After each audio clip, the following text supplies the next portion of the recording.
మృత్యువు ఇంట్లో కూర్చున్న మృత్యుంజయుడిలా, అన్యాయాన్ని ఎదిరించే ఉద్యమంలా ఎదిరించిన ఒక వీరుడి కథ.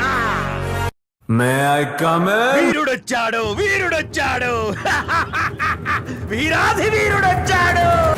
ఎదురు భయము లేని ధైర్యం నువ్వేలే, బడుగు జీవుల ఆశా దీపం నువ్వేలే, కన్నీళ్లు తుడిచే నాయకుడై